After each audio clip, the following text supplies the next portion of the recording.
युवा मालकिन। इस शब्द का अर्थ जानने के लिए आपको व्यक्तिगत रूप से खेद महसूस करने की आवश्यकता नहीं है। अनुबंध में ये स्पष्ट रूप से कहा गया था कि यदि आप किसी संबंध में पकड़े गए, तो हम आपके परिवार को दी गई सभी चीजें वापस ले लेंगे। साथ ही इस अवधि के दौरान आपके परिवार ने जो भी लाभ कमाया था, वह भी वापस ले लेंगे। युवा मालकिन। जान परिवार बहुत प्रसिद्ध है, हालांकि तीसरे युवा मालिक को कुछ दुर्भाग्य का सामना करना पड़ा है। परिवार का नाम और प्रतिष्ठा बनाए रखी जानी चाहिए। जान परिवार कभी भी ऐसी पोती को स्वीकार नहीं करेगा जिसका अफेयर चल रहा हो, खासकर तीसरे युवा मालिक की पत्नी को नहीं, जिसे मालिक बहुत प्यार करता है। मुझे यकीन है कि यंग मिस्ट्रेस ने इस शादी के लिए सहमत होने से पहले स्थिति के फायदे और नुकसान पर विचार किया होगा। यही कारण है कि आपको अपने कार्यों के सापेक्ष महत्व के बारे में पता होना चाहिए था। केवल लाभ के बारे में सोचने के बजाय आपको ये भी विचार करना चाहिए था कि क्या आप और आपका परिवार आपके कार्यों के कारण होने वाले नुकसान के परिणामों से निपटने में सक्षम होंगे या नहीं। एक शानदार वीआईपी वार्ड में पेशेवर कपड़े पहने एक बटलर बिस्तर पर लेटी हुई एक महिला से कुछ समझदारी भरी बातें करने की बेताब कोशिश कर रहा था। उसके चेहरे के हाव भाव से पता चल रहा था कि वह क्या सोच रहा था। ये युवती सिखाने लायक नहीं थी। जहां तक महिला की बात है, वह हाथ में फोन लिए हुए लापरवाही से बिस्तर के किनारे पर लेटी हुई थी। उसके लंबे, घुंघराले, शाहबलूत रंग के बाल समुद्री शैवाल की तरह थे, जो उसकी गोरी, हंस जैसी गर्दन के चारों ओर उलझ रहे थे और उसके सुंदर चेहरे को थोड़ा ढक रहे थे। वह सोफे पर बैठी बिल्ली की तरह थी, लापरवाह और आलसी। बटलर को यकीन नहीं था कि युवा मालकिन उसकी बातें सुन भी रही है या नहीं। हालांकि उसने स्क्रीन पर उसकी तेजी से घूमती लंबी, पतली उंगलियों पर ध्यान दिया। भले ही वह कोई दिमाग को नुकसान पहुंचाने वाला मोबाइल गेम खेल रही हो, आपको ऐसा लगेगा मानो वह कोई अविश्वसनीय संगीत बजा रही हो। उसकी उंगलियों की हरकत से कला का एक मनमोहक एहसास हो रहा था। फोन पर, जिसके बारे में उसने सोचा कि वह सिर्फ दिमाग को नुकसान पहुंचाने वाला मोबाइल गेम खेल रहा है, कोड से नीली स्क्रीन भर गई, जिसके बाद एक अपरिचित इंटरफेस पॉपअप हुआ। इसके तुरंत बाद, बिना किसी अतिरिक्त प्रयास के, जिंग कियान और उसका प्रेमी शीर्षक वाला एक वीडियो सामने आया। जैसे ही यह पॉपअप हुआ, इसे कोड द्वारा जबरन हटा दिया गया। उसके बाद स्क्रीन पर सभी इंटरफेस, जिनमें सहेजे गए दस्तावेज, सेटिंग्स हाल ही में हटाए गए और यहां तक कि चैट बॉक्स के साथ ड्राइव भी गायब हो गए।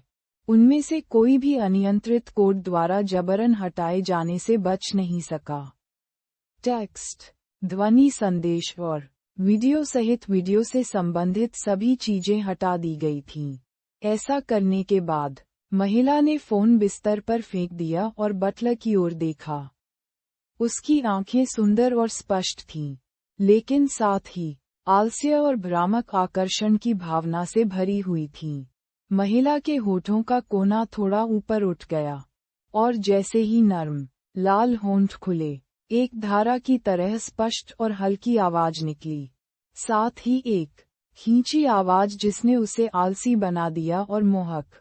आपकी सारी बातें सुनकर, क्या ऐसा इसलिए है क्योंकि जियांग यूकी मेरे प्रेमी होने के बारे में बात कर रही है?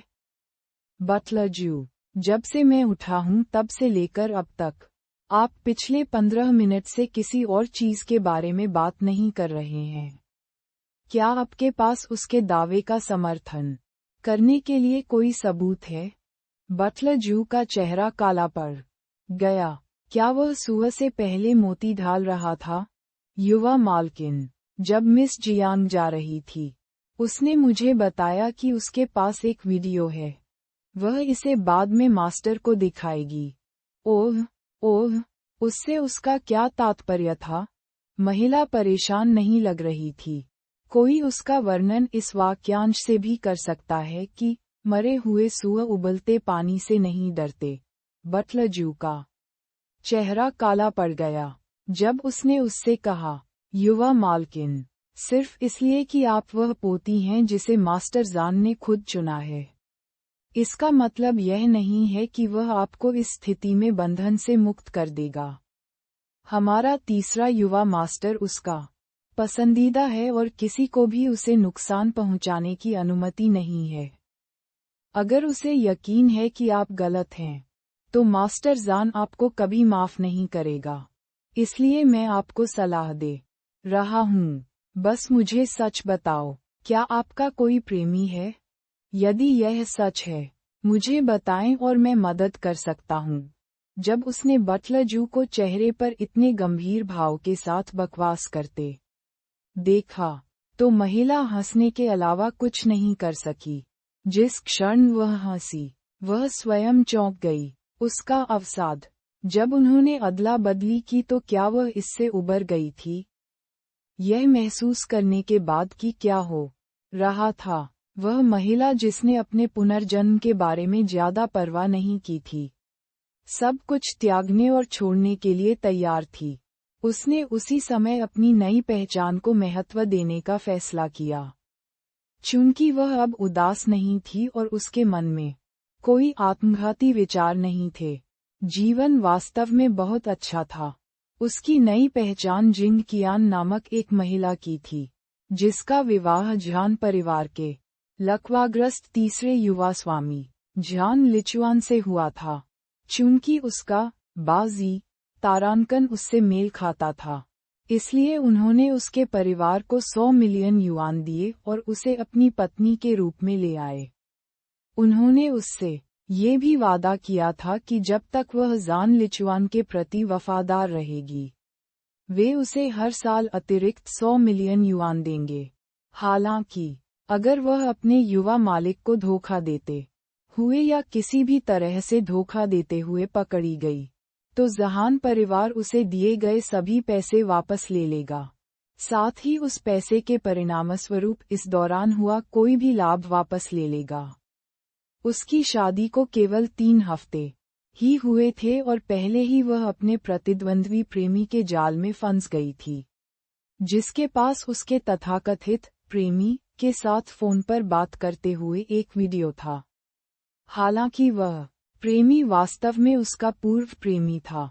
प्रतिद्वंद्वी ने उसे बूढ़े आदमी के सामने बेनकाब करने की योजना बनाई। भयभीत होकर वह अपने प्रतिद्वंद्वी से फोन छीनने की कोशिश करते समय गलती से सीढ़ियों से नीचे गिर गई और परिणामस्वरूप उसकी मृत्यु हो गई। युवा मालकिन, आप क्यों हंस रही हैं? वह पहले ही तीसरे युवा मास्टर को धोखा दे चुकी थी, लेकिन अब उसमें हंसने की हिम्मत थी। इस महिला को कोई शर्म नहीं मालूम थी। बटलर जू क्रोधित हो गए। उनका चेहरा पूरी तरह से काला पड़ गया। यह आपने स्वयं कहा था। अगर उसे पता चला कि मैंने तीसरे युवा मास्टर को धोखा दिया है, तो वह मुझे बाहर निकाल देगा। परिवार, उस स्थिति में आप कभी मेरी मदद करने की पेशकश क्यों करेंगे? चूंकि आप दादाजी के लिए काम करते हैं, इसका मतलब है कि आप अपने ही मालिक के साथ विश्वासघात करेंगे। खैर, ये या तो वही है, या आप मुझे बेवकूफ बनाने की कोशिश कर रहे हैं। बटलर जू, मैं भोला नहीं हूँ। मुझे आशा है कि आप ये जानते होंगे। प्रतीत होता है कि कामुक आड़ू खिली आंखों का एक जोड़ा उसे देखकर मुस्कुराया, लेकिन वास्तव में मुस्कुराहट के साथ एक ठंडी, तीखी नजर भी थी। जब उसने ऐसी दिलचस्प आंखों से आंख मिलाई, तो बटलर जू चुपके से चौंक गया। किसने सोचा होगा कि उसके जैसी युवा महिला, जो एक छोटे से परिवार से आती है, में ऐसी आभा और करिश्मा होगा? हालांकि उन्होंने तुरंत समझाया। फेंगशुई मास्टर ने उल्लेख किया है कि आपका बाजी हमारे तीसरे युवा मास्टर से पूरी तरह मेल खाता है। जब तक आप उससे शादी करते हैं और उसके साथ रहते हैं, तीसरे युवा मास्टर का जीवन बेहतर हो जाएगा। मैं बस उम्मीद कर रहा हूं कि उसके नेतृत्व में जहान परिवार बेहतर हो जाएगा। इसीलिए मैं ये मानना चाहूंगा कि यह सब सिर्फ इसलिए हुआ क्योंकि आपने इतनी जल्दी में जहान परिवार में शादी कर ली और आपके पास अपने अतीत के मामलों को ठीक से निपटाने के लिए पर्याप्त समय नहीं था। जब तक आप मुझे बताएंगे कि यह कौन है, मैं आपको अस्पताल से छुट्टी मिलने से पहले ही इस व्यक्ति से छुटकारा पा लूंगा। उसने जो कहा उसे सुनने के बाद जिंग कियान ने अपनी भौहें ऊपर उठाईं। उसके पहले से सुस्त चेहरे पर उत्साह की झलक दिखाई देने लगी। बिस्तर से उठकर उसने अपनी चप्पलें पहनी और बटलर के पास से चल दी। लगता है ये फेंग शुई मास्टर काफी विशेषज्ञ है। आप भविष्य में इस गुरु को यहाँ क्यों नहीं लाते ताकि मैं उससे मिल सकूं? मैं जानना चाहता हूं कि क्या मैं भाग्य बनाऊंगा, दुनिया को आश्चर्यचकित कर दूंगा और पृथ्वी पर सबसे अमीर व्यक्ति बन जाऊंगा। वह चाहता था कि वह उसे बताए कि उसका प्रेमी कौन है। फिर भी वह उससे फेंग शुई मास्टर लाने के लिए कह रही थी। फेंग शुई मास्टर वह व्यक्ति था जिसके लिए मास्टर ने 1 महीने तक इंतजार किया था और बड़ी रकम देकर काम पर रखा था। क्या उसने यह मान लिया था कि वह सड़क किनारे सस्ता सामान बेचने वाला एक विक्रेता था जिससे कोई भी जब चाहे मिल सकता था? पृथ्वी पर सबसे अमीर व्यक्ति, यहाँ तक कि जहान परिवार भी पृथ्वी पर सबसे अमीर लोग नहीं थे। जब वह गिरी तो क्या उसके मस्तिष्क पर चोट लगी? जब उसने देखा कि वह पहले ही कमरा छोड़ चुकी है, तो वह खुद को रोक नहीं सका। लेकिन उसने पूछा, युवा मालकिन, आप कहाँ जा रही हैं? घर। बटलर जू को निराशा हुई। ऐसा नहीं है कि वह इसके बारे में नाटकीय हो रहा था। इस महिला ने अपना बैग और फोन स्पष्ट रूप से देखा था, जिसे उसने बिस्तर पर छोड़ दिया था, लेकिन खुद उन तक पहुंचने से इनकार कर दिया। इसके बजाय वह अपने कूल्हों को खुशी से झुलाते हुए कमरे से बाहर चली गई। किसी भी मामले में वह जहान परिवार का मुख्य गृहस्वामी था, न कि उसका निजी सहायक। क्या उसे ऐसा नहीं लगा कि यह कुछ हद तक अनुचित था? आपकी सीटी स्कैन रिपोर्ट अभी तक नहीं आई है। आप नहीं जा सकते। मैंने किसी भी बड़ी रक्तवाहिका को चोट नहीं पहुंचाई। ये बस हल्की सी चोट थी।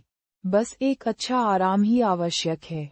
जहां तक कट की बात है, बस पारिवारिक डॉक्टर से हर 2 दिन में ड्रेसिंग बदलवा लें और मैं ठीक हो जाऊंगा। जैसे ही उसने उस ठंडी, दुबली पतली आकृति को, जो मंत्रमुग्ध रूप से विद्रोही थी, अपनी कमर को मोड़ते हुए, जो सांप की तरह पतली थी, दूर जाते देखा। वह इतनी मनमोहक थी कि उसके हर कदम पर कमल खिल सकता था। बटलर जू मदद नहीं कर सका, लेकिन उसके सिर पर ताज रखना चाहता था। यह महिला ऐसा व्यवहार कैसे कर सकती है? हमें अभी भी रिपोर्ट का इंतजार करना होगा। आपने जो भी कहा वह मायने नहीं रखता। ठीक इसी क्षण गलियारे के अंत में एक डॉक्टर उनकी ओर चला। जब उसने जिंग कियान को देखा, तो उसने विनम्रता से उसका स्वागत किया। युवा मालकिन, जिंग कियान को प्रतिक्रिया देने में थोड़ा समय लगा। ये सुनिश्चित करने के बाद कि वह उसे संबोधित कर रहा था, उसने सिर हिलाया। उसके कार्य सहज बड़प्पन और शीतलता से भरे हुए थे। फिर वह पीछे मुड़ा और बटलर जू को देखा, जिसने एक सुंदर क्लासिक अंग्रेजी सूट पहना हुआ था, जिसके बाल बड़े करीने से पीछे की ओर मुड़े हुए थे। जिंग कियान का पीछा कर रहा था।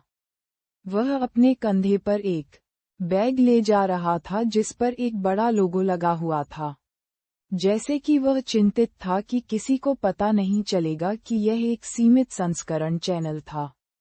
उसके हाथ में एक चमकदार फोन भी था जो हीरों से चमकाया हुआ था। ये दृश्य निश्चित रूप से एक महिला अत्याचारी की तरह लग रहा था जो अपनी कंपनी में अपने गोद के कुत्ते को घुमाने के लिए ला रही थी। परिणाम क्या है? बटलर जू ने पूछा। डॉक्टर आखिरकार दर्दनाक दृश्य से वापस होश में आए और जवाब दिया। युवा मालकिन के सिर पर कट लगभग 5 सेंटीमीटर लंबा और 0.35 सेंटीमीटर चौड़ा है। हालांकि बहुत अधिक खून बह रहा था। कोई भी प्रमुख वाहिका घायल नहीं हुई थी। ये सिर्फ एक मामूली चोट थी। उसे घर पर आराम करने दें और वह ठीक हो जाएगी। जहां तक कट का सवाल है, कृपया हर 3 दिन में एक पारिवारिक चिकित्सक से ड्रेसिंग करवाएं। अपने बाल धोते समय घाव को गीला होने से बचाने की कोशिश करें। बटलर जू। वह सही थी। क्या उसे अब छुट्टी मिल सकती है? हाँ, सर। युवा मालकिन की हालत इतनी गंभीर नहीं है। वह अब कभी भी जा सकती है। बटलर जू ने डॉक्टर को धन्यवाद देना चाहते हुए अपना सिर उठाया। हालांकि फिर उसे जिंग कियान मिला, जो पहले से ही गलियारे के अंत में था। उसके पीछे उसके अंगरक्षक भी थे जिन्हें वह लाया था। ये दृश्य जब मास्टर अपनी निरीक्षण यात्रा पर निकले तो ऐसा ही लग रहा था, है न? बटलर जू ने गति पकड़ी, कार में गया और सामान जिंग कियान को दे दिया। युवा मालकिन, आपका बैग और फोन।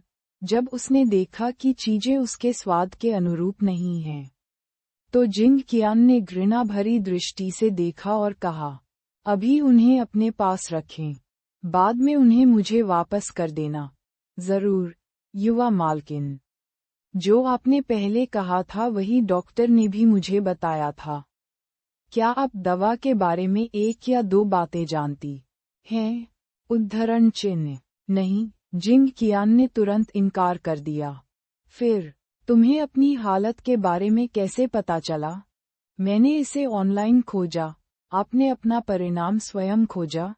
बटलर जू ने स्पष्ट रूप से उस पर विश्वास नहीं किया। हाँ, केवल $9.90 में। तृतीयक अस्पताल से 48 घंटे ऑनलाइन परामर्श। अच्छा, ऐसा है। बटलर जू ने समाचार लेते हुए अपना सिर हिलाया। हालांकि वह मदद नहीं कर सका, लेकिन ऐसा महसूस हुआ जैसे उसे धोखा दिया जा रहा है। जब वे घर लौटे तो जिंग कियान ने देखा कि घर का हर नौकर उसे घृणा और उपहास की दृष्टि से देख रहा था। हालांकि जब वह उनके पास से गुजरी तो ये लोग अभी भी विनम्रता से बोले, उन्हें यंग मिस्ट्रेस कहकर संबोधित किया। जब उसने उन नौकरों को देखा जो बुरी नजर से देखने पर भी उसका स्वागत करते थे, तो जिंग कियान ने अपना सिर हिलाने से भी गुरेज नहीं किया। वह सिर ऊंचा करके भोजन कक्ष में चली गई। डाइनिंग हॉल में बैठा व्यक्ति उसका बॉस था। जहान परिवार का मुखिया, ऑप का अध्यक्ष, निगम, श्री जान रेनाओ, उनका बेटा, उनकी बहू के साथ 3 बच्चों को पीछे छोड़ते हुए गुजर गया। जान रेनहाओ के पोते जान युहिंग, सबसे बड़े जान शुयू, जान परिवार की दूसरी मिस, और अंत में तीसरे युवा मास्टर जान लिचुआन।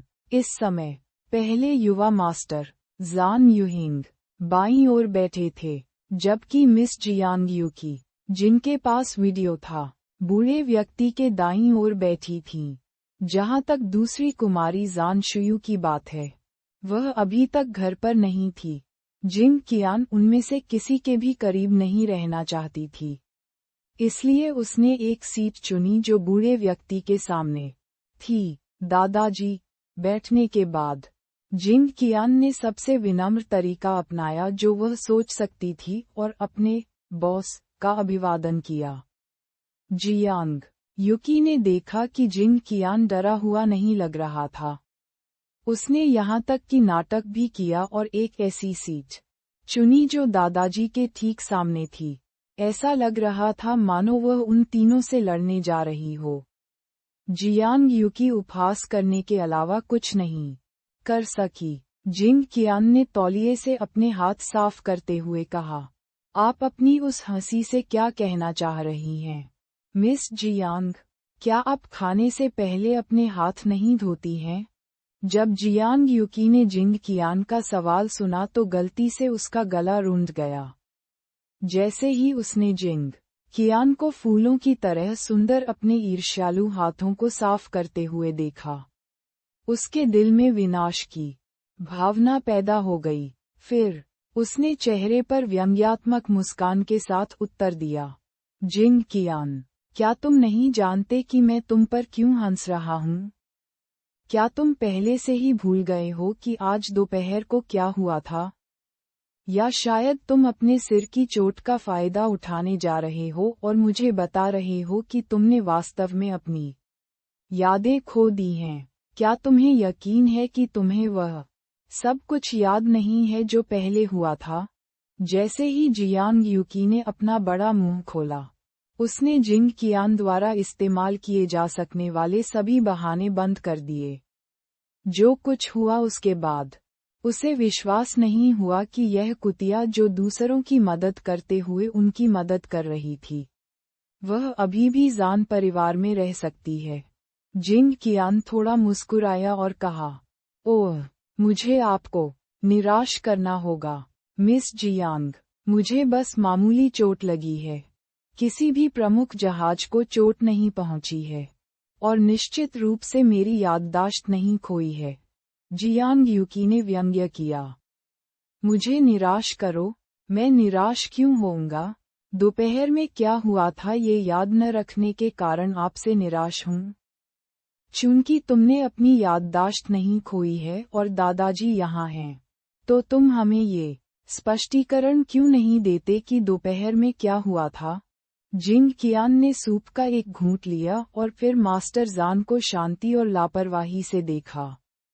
दादाजी, कुछ ऐसा है जो मैं वास्तव में नहीं समझता। बूढ़ा व्यक्ति, जो अपने भोजन का आनंद ले रहा था और उसे इस बहस की कोई परवाह नहीं थी, उसने रुमाल से अपना मुंह पोंछा और जिंग कियान की ओर देखा। यह क्या है? जब आप व्यक्तिगत रूप से मेरे पास आए और मुझसे तीसरे युवा मास्टर से शादी करने के लिए कहा, तो आप इसके बारे में ईमानदार थे, है ना? या शायद मिस जियांग वह थी जिसे आप उसकी पत्नी बनना पसंद करेंगे? आप और लिचुआन अब कानूनी रूप से विवाहित हैं। मैं आप दोनों के लिए खुश हूँ। जहाँ तक यूकी का सवाल है, मुझे याद है कि मैंने आपको बताया था कि वह कौन है। ओह, लेकिन आज मेरे सिर पर चोट लगी। शायद यह आघात था, लेकिन मुझे अब याद नहीं है कि वह कौन है। इस महिला ने अभी कहा था कि उसे भूलने की बीमारी नहीं है और अब वह कह रही है कि उसे आघात के कारण कुछ भी याद नहीं है। इस मोटे चेहरे वाली महिला के कारण, जो बिना किसी पश्चाताप के लेटी हुई थी, पूरा घर शांत हो गया। मास्टर जान एक बहुत ही गंभीर व्यक्ति थे, लेकिन जब भी वह जिंग कियान से बात करते थे, तो वह हमेशा उन्हें बहुत ही ईमानदार तरीके से जवाब देते थे। उन्होंने सहयोगात्मक ढंग से कहा, यूकी मेरे एक पुराने दोस्त जियांग चेंग की पोती है। जब वह मर गया, तो उसने मुझे उसकी जगह उसकी देखभाल करने के लिए कहा, क्योंकि वह उस समय नाबालिग थी। इसलिए मैंने 23 साल की होने और कॉलेज से स्नातक होने तक उसकी देखभाल करने की योजना बनाई। फिर वह जान परिवार छोड़ देगी और अपना जीवन जिएगी, जिसका लिचुआन से कोई लेना देना नहीं है। जियांग यूकी के चेहरे पर जो सनकी मुस्कान थी वह धीरे धीरे गायब हो गई जब उसने मास्टर जान की बात सुनी। उसका चेहरा धीरे धीरे पीला पड़ गया। दादाजी, जैसे ही उसने मास्टर जान को बुलाया, उसकी आवाज कांप गई। उसे विश्वास नहीं हो रहा था कि ये शब्द व्यक्तिगत रूप से उसके मुंह से निकले थे। वह हमेशा सोचती थी कि भले ही बूढ़े आदमी को इतना उलझा दिया गया हो कि उसने नीम हकीम की बात मान ली हो और इस भयानक महिला को भाई चुवान की पत्नी बना दिया हो, फिर भी वह वास्तव में उसे अंदर से पसंद करता है। उसने ये भी सोचा था कि वह उसे अपनी पोती के रूप में रखता है। जिंग कियान ने गोंगपाओ झींगा का एक टुकड़ा लिया और अपने मुंह में रख लिया। उसने टिप्पणी करने से पहले धीरे धीरे घर पर बने स्वादिष्ट भोजन का आनंद लिया। दादाजी, देखो, आपको ये कहते हुए सुनने के बाद भी उसके चेहरे पर अभी भी एक अविश्वसनीय भाव है।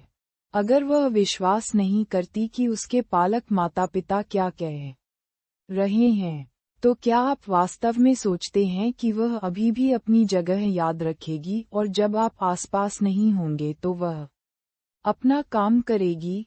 उद्धरण चिन्ह। जिंग कियान, चुप रहो। जियांग यूकी को लगा कि उसका पूरा शरीर ठंडा हो गया है। यहाँ तक कि वह गुस्से से कांप रही थी। वह नहीं जानती थी कि बूढ़े व्यक्ति की जहान लिचुआन से शादी करने की कोई योजना नहीं थी, और उसने उसे जहान परिवार से बाहर निकालने की भी योजना बनाई थी। अब उसकी मुख्य चिंता ये थी कि वह इस वर्ष 22 वर्ष की थी। इसका मतलब ये हुआ कि उसके 23 साल की होने में केवल 6 महीने बचे थे। जिंग कियान ने उदासीनता से अपना कंधा उचकाया और बिना कोई दबाव महसूस किए परेशानी पैदा करना जारी रखा। पूरे समय एक गंभीर मास्टर जान का सामना किया जो इतना भयानक लग रहा था कि कोई भी उसके साथ खिलवाड़ करने की हिम्मत नहीं कर सकता था। दादाजी, आमतौर पर जब भी आप आसपास नहीं होते हैं, तो वह हमेशा मेरे साथ इसी तरह व्यवहार करती है। बाकी सभी लोग मुझे यंग मिस्ट्रेस कहकर बुलाते हैं, लेकिन वह मुझे सीधे मेरे नाम से बुलाती है। कभी कभी वह मुझे कुतिया भी कहती है। वह मेरी पहचान को स्वीकार नहीं करती है। मैंने तुम्हें कब कुतिया कहा है? जियांग यूकी था स्तब्ध और अवाक। उसके चेहरे पर ऐसा लग रहा था जैसे कोई सिजोफ्रेनिक व्यक्ति को देख रहा हो। हालांकि वह वास्तव में इसी तरह से जिंग कियान का जिक्र कर रही थी। उसने इसे केवल खुद से कहा था। यूकी मूर्ख नहीं थी। कोई ठोस सबूत मिलने और यह सुनिश्चित करने से पहले कि वह जिंग कियान से स्थायी रूप से छुटकारा पा सकती है, वह इतना स्पष्ट कुछ नहीं करेगी। जिस तरह से जियान कियान ने ये सब कहा, ये स्पष्ट था कि वह उसे फंसा रही थी। हालांकि जिंग कियान को उन सभी बकवासों से कोई बोझ महसूस नहीं हुआ जो वह उगल रही थी और जारी रही। शुरुआत में मैंने इस पर ज्यादा ध्यान नहीं दिया, भले ही वह मुझे स्वीकार नहीं करती, लेकिन इससे कोई फर्क नहीं पड़ता क्योंकि मुझे उसे साबित करने की जरूरत नहीं है। जो भी हो, तीसरा युवा मास्टर एक विवाहित व्यक्ति है जिसकी पत्नी उसके साथ रहती है। यह महिला, जिसे केवल जहान परिवार में अस्थायी रूप से पाला गया है, हर दिन मेरे पति के कमरे में जाती है। यह इस हद तक पहुंच गया है कि मुझे भी संदेह है कि वह इस घर की मालिक है, जबकि मैं सिर्फ एक सुंदर फूलदान हूं जिसे जहान परिवार में सजावट माना जाता है। जियांग यूकी को छोटा करते हुए जिंग कियान खुद की तारीफ करना नहीं भूली। वह वास्तव में अपने नए शरीर से काफी खुश थी जो उसे अभी मिला था। जिंग कियान, झूठ बोलना बंद करो। जिंग कियान ने जो कहा उससे जियांग यूकी इतनी उत्तेजित हो गई कि उसकी छाती नाटकीय रूप से ऊपर नीचे होने लगी। मैं झूठ बोल रहा हूँ। वह कौन था जो आज सुबह तीसरे युवा मास्टर के कमरे में एक पतली नाइट ड्रेस के साथ दाखिल हुआ, जिस पर आपके क्लीवेज का छोटा सा हिस्सा दिख रहा था, जब वह आज सुबह उसे चिड़िया का घोंसला खिलाने की कोशिश कर रहा था? जिंग कियान ने जियांग यूकी के शरीर के एक निश्चित हिस्से को तिरस्कार के साथ देखा और उपहास के साथ जारी रखा। मैं यह आपको चोट पहुंचाने के लिए नहीं कह रहा हूं, लेकिन आपका ये सपाट शरीर दूसरों के लिए आपके लिंग की पहचान करना वास्तव में कठिन बना देता है, भले ही वे संपर्क की एक जोड़ी पहनते हों, जब उन्हें इसकी आवश्यकता नहीं होती है। अगर कभी कोई आपसे टकरा जाए और गलती से उसे छू ले, तो वह सोचेगा कि उसने किसी आदमी की छाती को छुआ है। यही कारण है कि मैंने कभी तुमसे कुछ भी कहने के बारे में नहीं सोचा क्योंकि मुझे वास्तव में तुम्हारे जैसे दयनीय और विकलांग व्यक्ति से सहानुभूति है। मास्टर जान हैरान थे। पहले युवा मास्टर जान यूहिंग, जो हमेशा शांत रहे थे, ने भी उसी तरह से प्रतिक्रिया व्यक्त की। जियांग यूकी का चेहरा अब चमकीला लाल था। उसका पूरा शरीर कांप रहा था। जब जिंग कियान ने देखा कि जियांग यूकी उस अपमान से अवाक है, तो उसने धीरे से उसके सामने मशरूम का सूप पिया। फिर एक बार फिर बोलने के लिए अपना मुंह खोला। लेकिन वैसे भी, क्या आपको नहीं लगता कि आप कुछ ज्यादा ही हैं? तुमने मुझे धमकी भी दी, सिर्फ इसलिए ताकि तुम मुझसे छुटकारा पा सको। आपने कहा था कि आप खुद को सीढ़ियों से नीचे उतारेंगे, फिर दोष मुझ पर मढ़ देंगे ताकि दादाजी को पता चल जाए कि मैं कितनी भयानक महिला हूँ। मैंने तुम्हें ऊपर खींचने की कोशिश की, लेकिन इसके बजाय तुमने मुझे सीढ़ियों से नीचे धकेल दिया।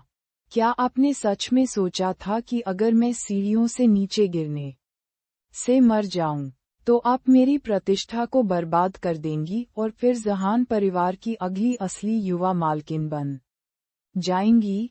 जिंग कियान की बात सुनकर जियांग यूकी अपनी सीट से उछल पड़ी कहा था।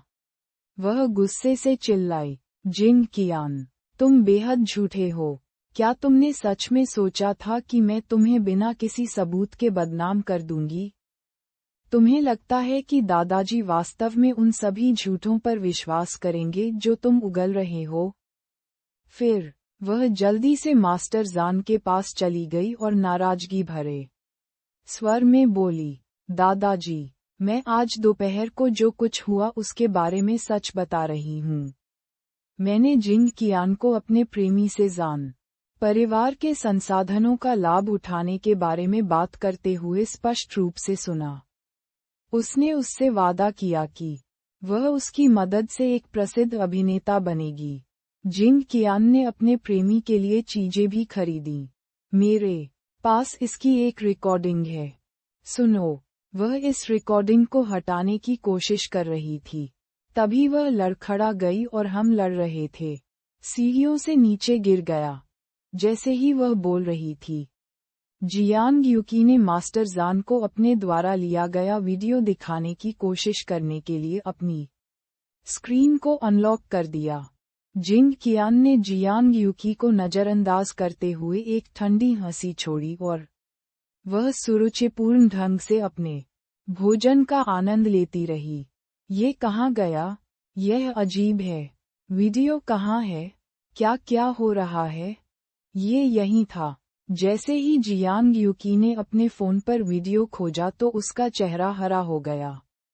उसने अपने फोन के प्रत्येक इंटरफेस को देखा, लेकिन उसकी किस्मत खराब थी, क्योंकि जो वीडियो उसने सहेजा था वह कहीं नहीं मिला।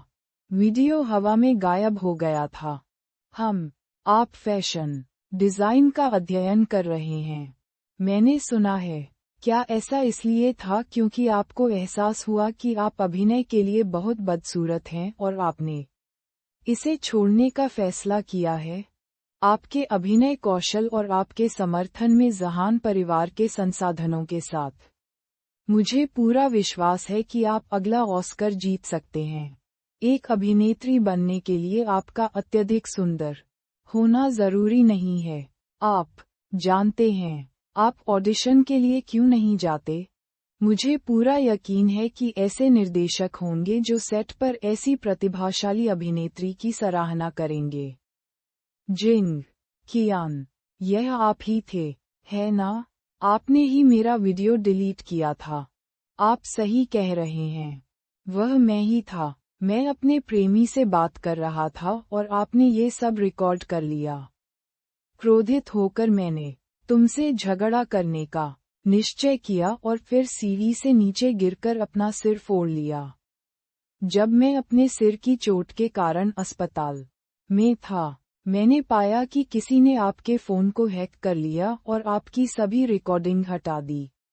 यही कारण है कि अब आप हमें वह वीडियो नहीं दिखा सकते जो आपके पास स्पष्ट रूप से इससे पहले था। जिंग कियान ने जियांग यूकी को और अधिक उत्तेजित करने के लिए जानबूझकर ये बातें कहीं। भले ही यह सब सच था, फिर भी उसके पास इसे साबित करने के लिए आवश्यक सबूत नहीं थे।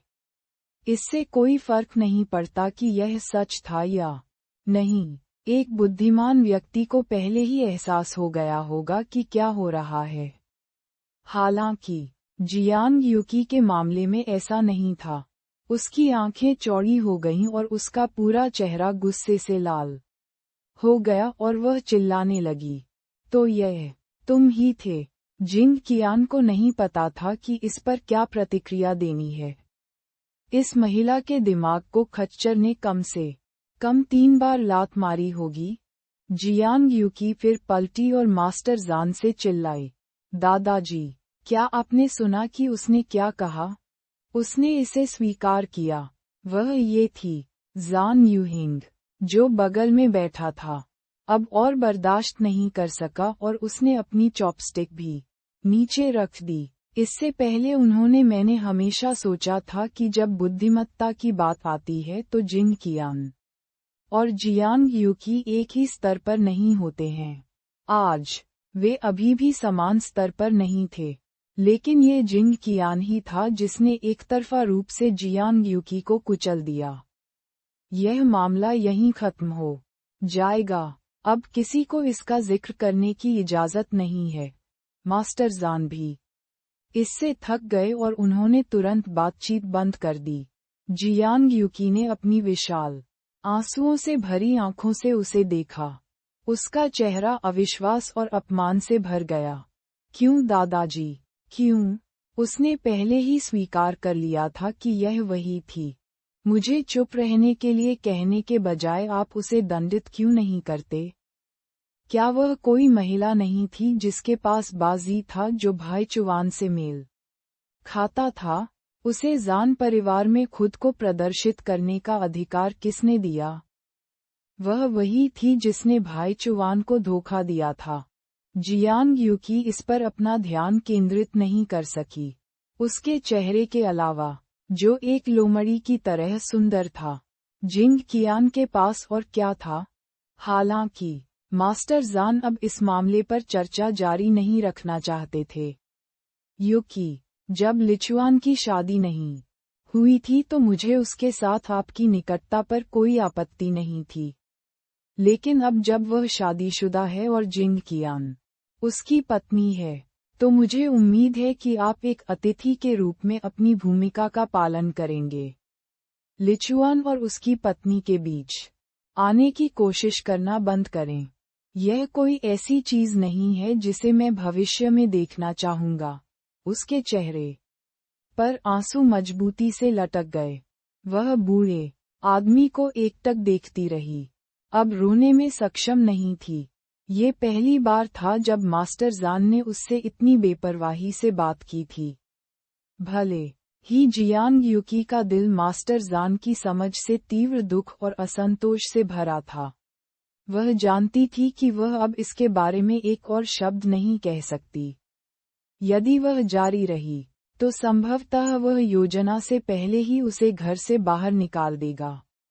लेकिन उसने जो विशेष वाक्य कहा, अतिथि के रूप में अपनी भूमिका का पालन करना, उसने वास्तव में उसके दिल को ठेस पहुंचाई। उसके लिए वह उसी क्षण से जान परिवार का हिस्सा बन गई थी जब उसने उनके घर में कदम रखा था।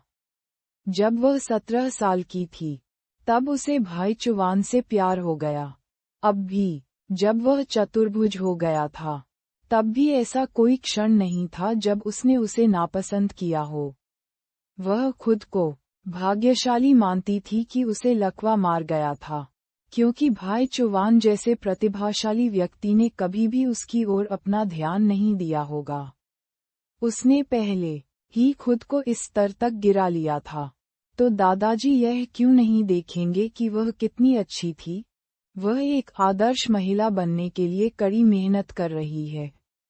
उसने भाई चुवान को उसकी आशा और आत्मविश्वास वापस दिलाने में काफी समय बिताया था। इसे आसानी से कैसे मिटाया और भुलाया जा सकता है? जियांग यूकी ने सोचा था कि मास्टर जान ने पहले जो कहा था वह कठोर था, लेकिन उसे जल्द ही एहसास हुआ कि वह और भी अधिक क्रूर हो सकता है। जब आप पहली बार जान परिवार में आए थे, तो आपने स्वयं उल्लेख किया था कि आपको गेस्ट हाउस में रहने में कोई आपत्ति नहीं होगी। चूंकि उस समय कोई युवा मालकिन नहीं थी, इसलिए मैं मान गया और बटलर जू को मुख्य भवन में आपके लिए एक कमरे की व्यवस्था करने को कहा। हालांकि जो मामला कियान ने अभी उठाया है वह सही है। अब जब लिचुआन एक है शादीशुदा आदमी, एक अकेली अविवाहित लड़की को मुख्य भवन में अपनी इच्छानुसार प्रवेश करने और जाने की अनुमति देना वास्तव में अनुचित है। अपना भोजन समाप्त करने के बाद आपको सामान पैक करना चाहिए। मैं आपके लिए एक व्यक्तिगत गेस्ट हाउस की व्यवस्था करने के लिए बटलर जू को बुलाऊंगा। जियांग यूकी जम गई। इतनी ठंड थी कि वह सुन्न हो गई। टूटे हुए हार से निकले मोतियों की तरह आंसू उसके चेहरे पर गिर रहे थे। उसने इसके लायक क्या किया था? वह नहीं थी जिसका अफिया था। आखिर में उसे ही सजा क्यों दी गई? हालांकि जियांग यूकी ने एक और शब्द कहने की हिम्मत नहीं की। उसने कभी नहीं सोचा था कि दादाजी इतने बिगड़ैल होंगे, लेकिन चाहे कुछ भी हो, वह केवल उस पर भरोसा कर सकती थी। जब जियांग यूकी को रोते हुए देखा तो जिंग कियान की भूख अचानक बहुत बेहतर हो गई। जब मास्टर जान और जान यूहिंग अपने होश में वापस आए, तो वे अवाक रह गए। उन्हें एहसास हुआ कि मेज पर अधिकांश व्यंजन जो इससे पहले भरे हुए थे, उन्हें थोड़े समय के भीतर साफ कर दिया गया था। जैसे ही मास्टर जान ने महिला को शान से खाते हुए देखा, उसके सिर में अचानक दर्द होने लगा। कियान जिंग कियान ने खाना जारी रखते हुए उसे जवाब दिया। उसकी हरकतें इतनी स्वाभाविक थीं, जैसे एक पोती अपने दादा को जवाब देती है। तुम्हारा सिर कैसा है? मास्टर जान ने पूछा। बस एक छोटा सा घाव है। मैं ठीक हूँ। मास्टर जान ने अपना सिर हिलाया और जारी रखा। जब आप अस्पताल में थे, लिचुआन भी अपने फिजियोथेरेपी सत्र से लौट आए। ऐसा लगता है कि उसका मूड खराब है। चूंकि आप उसकी पत्नी हैं, आपको वास्तव में उसकी देखभाल में अधिक समय देना चाहिए। ओह, जरूर। जिंग कियान बिना सोचे समझे सहमत हो गया। ये कुछ ऐसा था जिसका उसे स्वाभाविक रूप से पालन करना था, क्योंकि उसे इसके लिए भुगतान मिल रहा था। ये प्राचीन काल से स्थापित बात थी। हालांकि वह नहीं थी जिसे पहले 100 मिलियन युआन मिले थे या उससे लाभ हुआ था। फिर भी उसने जिंग कियान के शरीर पर कब्जा कर लिया था और वह बन गई थी। इसके साथ ही जब से उसने इस शरीर में प्रवेश किया है, वह दीर्घकालिक अवसाद से उबर गई है, जिसके बारे में कहा जाता है कि यह लाइलाज है। उनके लिए उस बीमारी से उबरना 100 मिलियन युआन से कहीं अधिक मूल्य का था। उसका जीवन सचमुच बहुत अनमोल था। वह उन्हें बताएगी कि इस सौदे के लिए उसे चुनते समय उन्होंने सही चुनाव किया था। मास्टर जान अंदर से जानता था कि जिंग कियान ने जान परिवार में स्वेच्छा से शादी नहीं की थी। इससे पहले चाहे लिचुआन कितना ही मेधावी क्यों न हो, अब वह चतुर्भुज हो गया था। हालांकि उन्होंने मास्टर जिंगयुआन की बातों पर विश्वास किया। उनका मानना था कि जब तक ये भाग्यशाली सितारा उनके परिवार में रहेगा, लिचुआन की स्थिति में सुधार होगा। इसलिए भले ही वह जानता था कि जिंग कियान अभी भी अपने पूर्व के संपर्क में था और यह भी जानता था कि जियांग यूकी के साथ गलत हुआ था, इससे कोई फर्क नहीं पड़ा जब तक लिचुआन के जीवन में सुधार हुआ। इनमें से कोई भी चीज मायने नहीं रखती थी। बाकी के लिए अपनी पोती के पूर्व प्रेमी से छुटकारा पाना, जो अच्छी पृष्ठभूमि से नहीं आया था, आसान काम था। यदि जिंग कियान ने वास्तव में अपने पूर्व प्रेमी को छोड़ने से इनकार कर दिया, तो वह आसानी से ऐसा करने के तरीके ढूंढ सकता था, इसके बजाय आदमी उसे छोड़ देता है। जियांग यूकी ने उस समय अपनी भूख खो दी थी। रोते हुए उसने बाकी लोगों को अपने भोजन का आनंद लेने के लिए कहा और रोते हुए वापस अपने कमरे में भाग गई। यह दृश्य देखकर बटलर चुपचाप कमरे से बाहर निकल गया। उसे ये सुनिश्चित करना था कि मिस जियांग अपना शयन कक्ष साफ कर ले। जान लिचुआन के फिजियोथेरेपी सत्र के परिणाम देखने के बाद खराब मूड के कारण मास्टर जान की भूख भी कम हो गई थी। अब जियांग यूकी और जिंग कियान के बीच का मामला सुलझने के बाद वह डाइनिंग टेबल से चले गए। इस समय केवल जिंग कियान और जान यूहिंग ही मेज पर बचे थे। जब जान यूहिंग ने देखा कि दूसरा व्यक्ति खुशी से उसके भोजन का आनंद ले रहा है, तो उसे स्वाभाविक रूप से बहुत दिलचस्पी हो गई।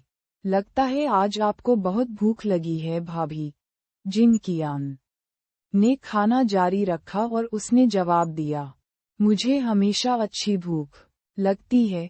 इतने सालों तक अवसाद से जूझने के बाद उसे खाने का उतना आनंद नहीं मिला जितना आज आया। कम से कम कुछ वर्षों में ये पहली बार था जब उसने अपने भोजन का आनंद लिया था। निस्संदेह ऐसा इसलिए भी था क्योंकि भोजन वास्तव में स्वादिष्ट था। क्या ऐसा है? जान यूहिंग ने आश्चर्य से पूछा। लेकिन इससे पहले आपने मुझसे कहा था कि आपने बहुत अधिक नहीं खाया। अपना चावल खत्म करने और सूप का आखिरी हिस्सा पीने के बाद उसने अपना मुंह पोंछा और जान यूहिंग की ओर देखा। जिंग कियान ने उदासीनता से उत्तर दिया, वास्तव में शायद यह आघात है। मुझे वास्तव में याद नहीं है कि यंग मास्टर ने मुझसे ये प्रश्न पूछा था। अब मेरा काम हो गया, कृपया भोजन का आनंद लें। फिर जिंग कियान भोजन कक्ष से बाहर निकलते हुए अपना सिर ऊंचा करके खड़ी हो गई। जैसे ही उसने उस मनमोहक आकृति को देखा जो एक रानी की तरह चली गई, जान यूहिंग हंसने के अलावा कुछ नहीं कर सका। इतना चालाक खरगोश, मुझे कभी एहसास ही नहीं हुआ कि तुम कितने दिलचस्प हो। तारांकन रात के खाने के बाद जिंग कियान ने फैसला किया कि यह उसके पति जान लिचुआन से मिलने का समय है। पिछले मालिक की यादों के अनुसार जान लिचुआन एक चतुर्भुज था जिसका कोई भविष्य नहीं था। तो क्या हुआ अगर वह एक अमीर परिवार से था? चतुर्भुज होने का मतलब था कि वह अंततः बेकार था। चूंकि परिवार में केवल बूढ़े व्यक्ति और उसके पोते पोतियां बचे थे, इसलिए उनके बीच कोई भी ऐसा नहीं था जो विरासत में प्राप्त कर सके। एक बार जब मास्टर जान गुजर गए, तो जान यूहिंग विरासत पाने की कतार में अगले थे। इस चतुर्भुज के हाथ कुछ न लगेगा। यही कारण है कि इस शरीर की पिछली मालकिन अपने जीवनसाथी के साथ भागने का रास्ता खोजने से पहले जितना संभव हो उतना पैसा और संसाधन प्राप्त करना चाहती थी। जहां तक जान लिचुआन की बात है, पिछले मालिक को ये भी नहीं पता था कि वह कैसा दिखता था। भले ही वह एक बार उसके कमरे में आए हो, लेकिन वह खुद जानती थी कि जान लिचुआन कौन थी। लेखक का नोट, नायक चतुर्भुज है लेकिन वह इससे उबर जाएगा। मैं बस आप लोगों को सचेत करना चाहता था।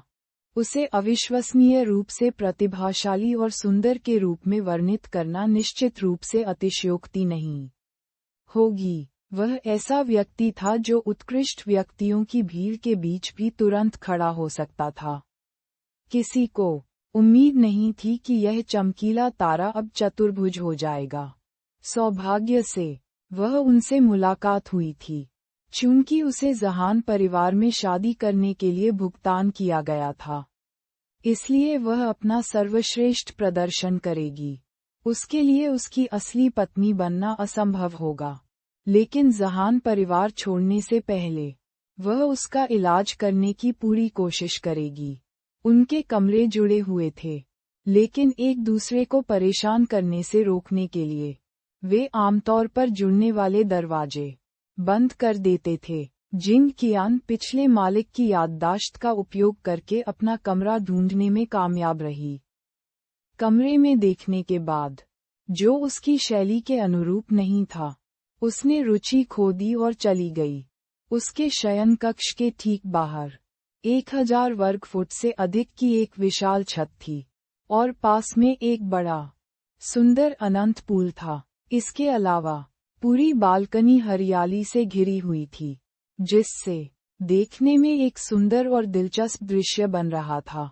ये हवेली एस्टेट गार्डन के अनुरूप बनाई गई थी। शुरुआत में जहान परिवार ने संपत्ति विकास के लिए इस जगह को खरीदा था, जो शहर के केंद्र के पास था।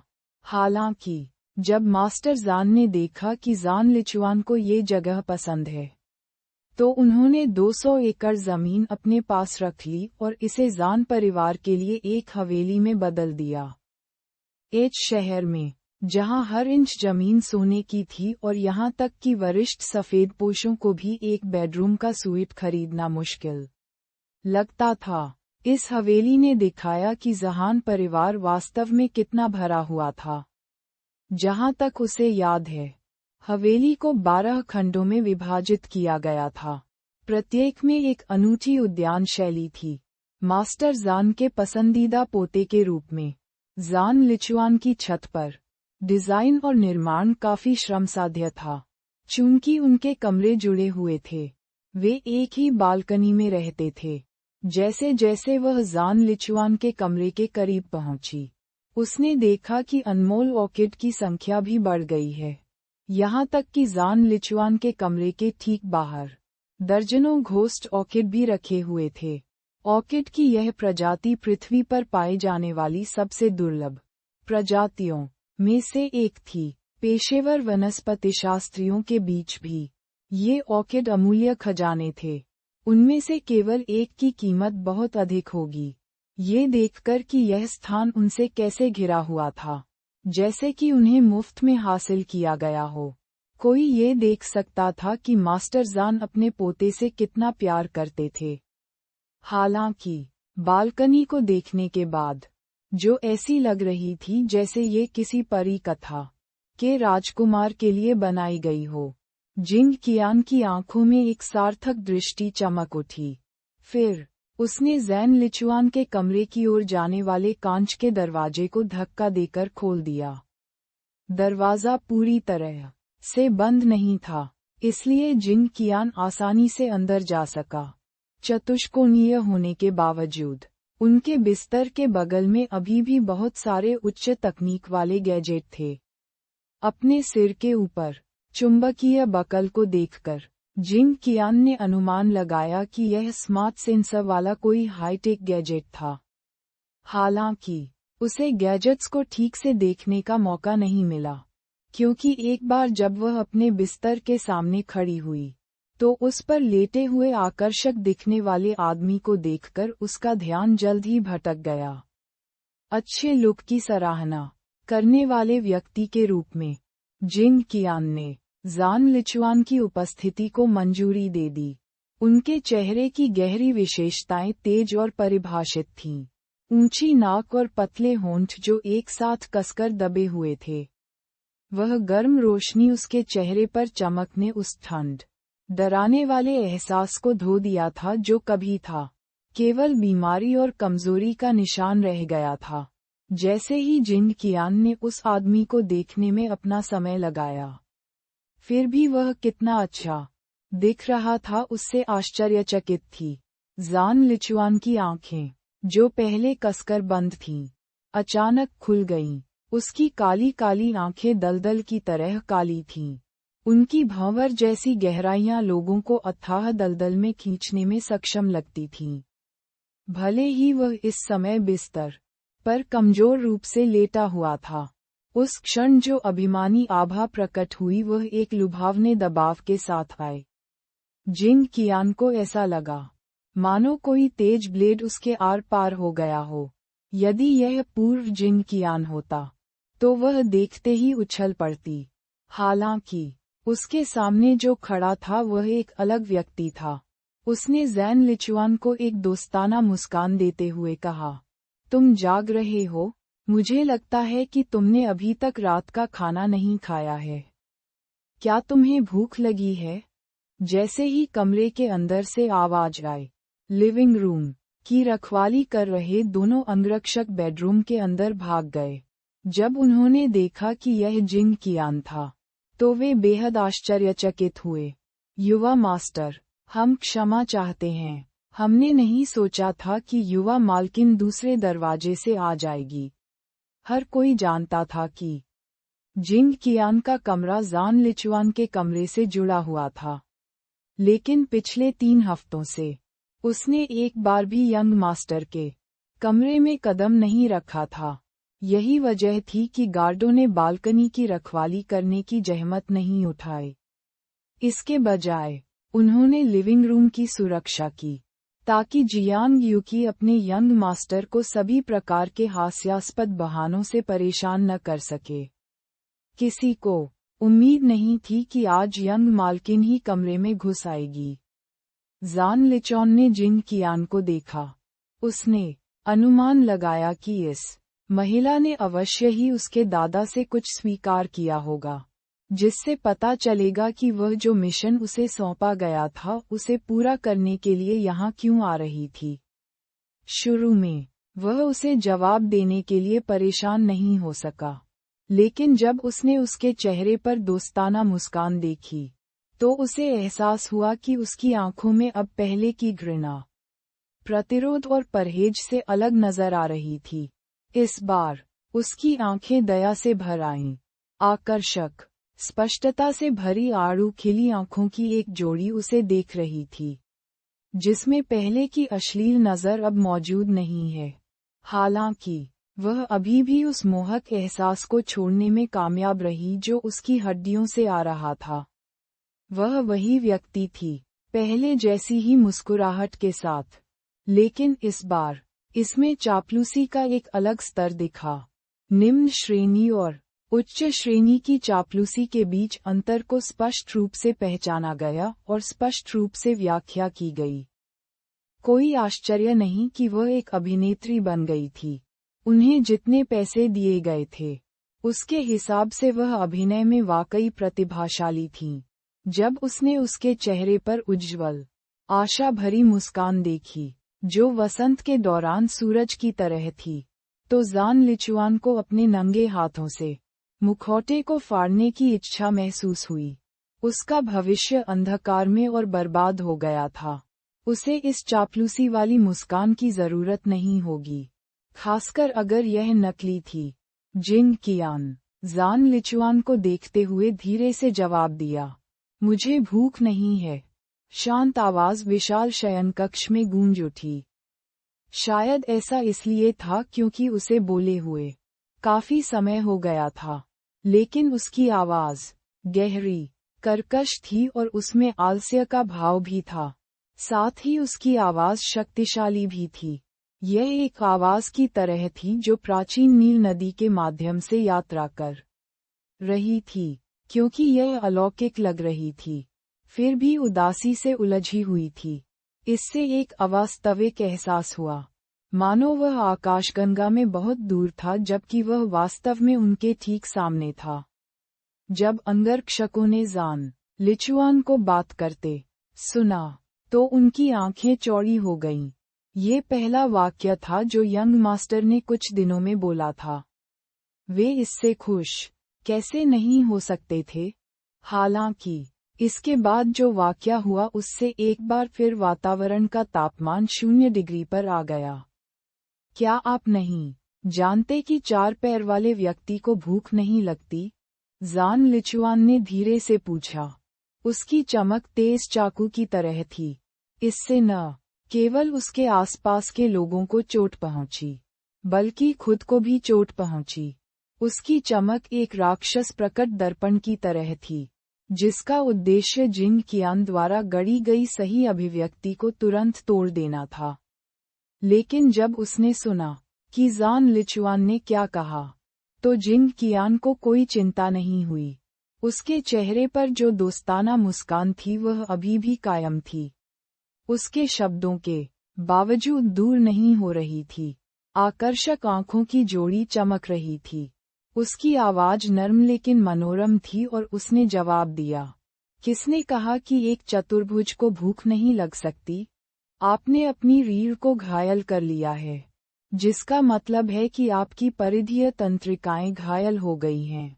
दूसरे शब्दों में, केवल आपकी कंकाल की मांसपेशियों को आपूर्ति करने वाली नसें प्रभावित होती हैं। आपकी सहानुभूति तंत्रिकाएं, जो आपके पाचन तंत्र की गति को नियंत्रित करती हैं, अभी भी बरकरार हैं। इसलिए, भले ही आप एक चतुर्भुज से पीड़ित हैं, फिर भी आप भूख महसूस कर सकते हैं। यदि आप भूखे हैं लेकिन खाने से इनकार करते हैं, तो आपके शरीर की चयापचय दर गिर जाएगी और आपकी मांसपेशियों में प्रोटीन टूटना शुरू हो जाएगा। इसे शरीर की ऊर्जा आपूर्ति के रूप में उपयोग किया जाएगा। इसके परिणामस्वरूप आपकी हड्डियां और मांसपेशियां कमजोर हो जाएंगी। इसलिए आपके लिए खाना बहुत जरूरी है। ज़ान लिचुआन अवाक रह गया। उसने वह टूटी हुई अभिव्यक्ति नहीं देखी जिसकी उसे अपेक्षा थी, बल्कि यह महिला अभी भी उसे उसी चापलूसी वाली मुस्कान के साथ देख रही थी, जो बहुत चौंकाने वाली थी। यह इतना चमकीला था कि इसने उसे लगभग अंधा कर दिया। ज़ान लिचुआन ने एक बार फिर अपनी आंखें बंद कर लीं। अचानक, वह अब बोलना नहीं चाहता था।